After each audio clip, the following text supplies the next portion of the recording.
Good morning and welcome back to Graham's Garage. It's going to be a great day. The sun is out. Life is good. Good morning. It's cold out today. Life is hard. Good morning. While it's too bad that we're all separate and can't see each other face to face, it is awesome that we get to continue learning together.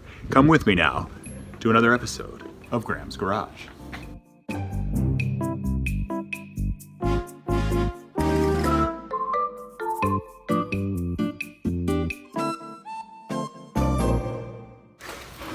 Welcome back to another Graham's Garage.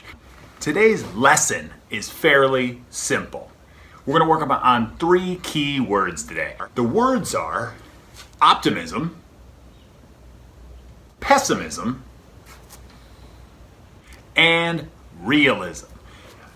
Optimism, for our uses today, is defined as hopefulness and confidence about the future or the successful outcome of something. In general use, optimism is kind of a very cheery, sunny way to live and treat situations. Pessimism is defined as the tendency to see the worst aspect of things or believe that the worst will happen. It is a lack of hope or confidence in the future. We all know these people, and maybe they're not like this all the time, but people that always just kind of want to see the worst in things, right? It was like my introduction. You could either see the sun shining today, or you could feel how cold it is. And the third one we're going to talk about today is realism. And realism for our uses is the attitude or practice of accepting a situation as it is and being prepared to deal with it accordingly. A person that is realistic knows what they have to do in order to be successful. They take things in a very matter-of-fact way. And as you noticed, hopefully, as I was reading the definitions, I chose colors. I chose yellow to denote optimism. I always think of yellow as a very cheery, happy color, okay? Like the sunshine itself. Optimism today is going to be yellow, okay? Pessimism, as you probably saw, was red. Now, I like the color red, but it also means stop, right? It's kind of it's an alert type color. And so I chose red for pessimism because it's a very jarring attitude. And then realism, I kept black because I think realism is really kind of black and white, where, it's, like I said already, it's matter of fact. So I want to introduce you to our characters today, and then I'm going to give you some examples of how they might act within certain situations. First, let me introduce you to Mr. Optimistic.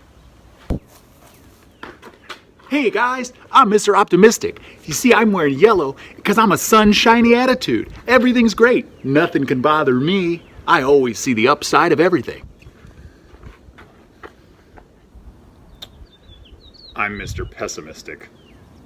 No matter what, I can always bring you down by judging everything harshly and seeing how tough everything's gonna be. And finally, here I am, Mr. Realistic. All right, I see problems. I know what I have to do to fix them. I know how to prepare. I know how to talk about things in the real way without getting too bubbly and happy and without getting all bummed out on things that I can't control anyway. All right, now, to help you remember optimism versus pessimism versus realism, I want to run you through a couple of scenarios. First is going to be one that we should all be thinking about as scholars at MCP, and many adults watching now had this experience. Applying for college. Definitely going to Harvard.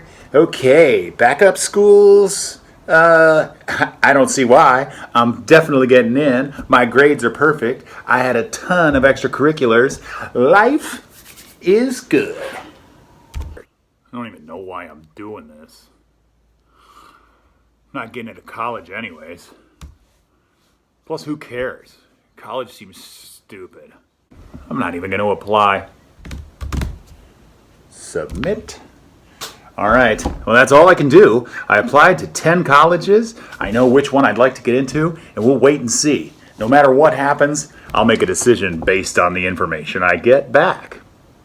Did you see the difference? Did you see how Mr. Optimism was almost too sure of himself? Mr. Pessimism really was having a hard time. And Mr. Realistic, he might have been the most on target as far as expectations. Next, we're going to take you to a more exciting, energy-packed moment. The championship trophy is on the line.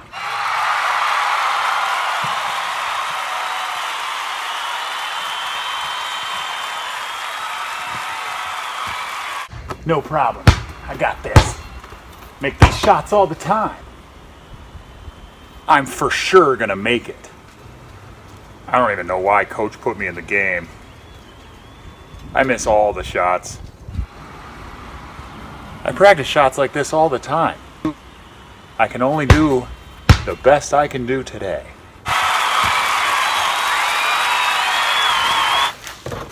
I think if we're really paying attention, we probably know people that have all of these tendencies in our life. And my point today is not to tell you to be one or the other. In fact, we often swing back and forth between all of these things. And this whole COVID pandemic has brought this to light in a brand new way. All right? I'm not saying you need to be optimistic all the time. In fact, those people can get a little bit annoying as well. And it doesn't prepare you in some certain ways that you should definitely be prepared. However, it definitely doesn't help to be pessimistic, to worry about all of the negatives, the downside, and the drama. I want to hopefully stay realistic. Do what you can to be prepared, but also let a little optimism shine.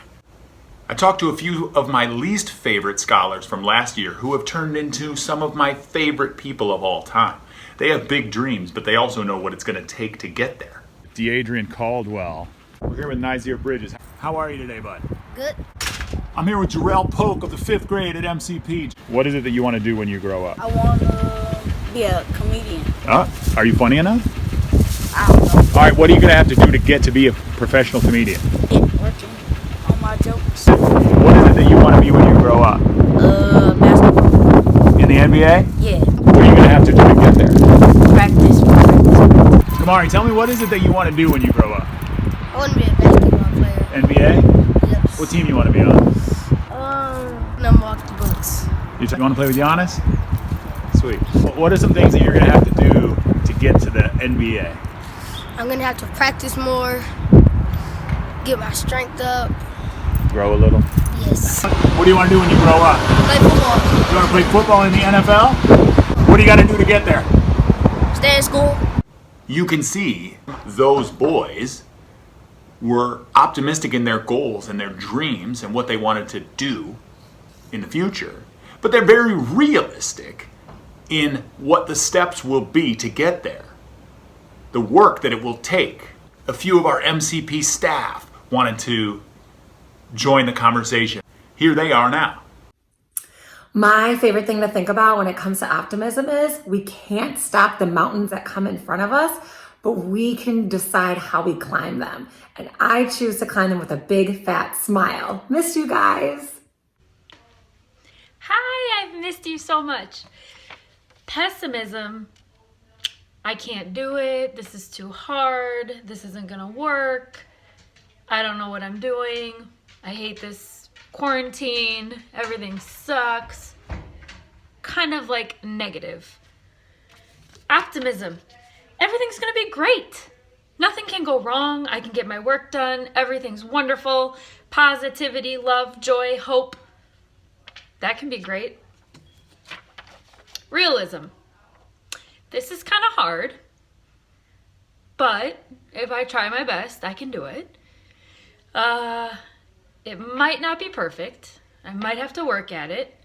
Things might not go exactly how I hoped, but I'm going to keep my positivity and my hope and work hard, but I'm also going to know that it's okay if I make a mistake. Pessimism, I try not to be.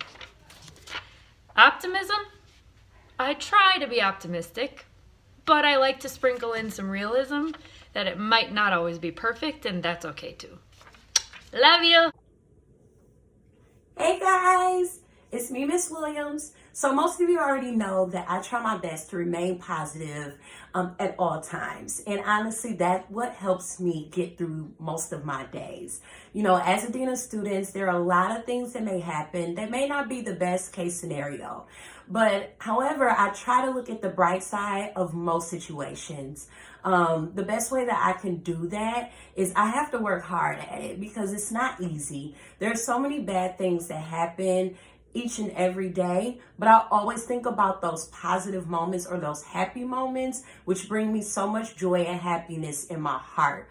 One of the ways that I do that the best is I love to journal. That has been one of the best things that I could ever do. I've started journaling as young as 7 years old, and even as an adult, I still find joy in doing that. So whether I'm sad, whether I'm feeling lonely, or if I'm feeling pain or hurt, or even when I'm excited about something, I love to get those thoughts down.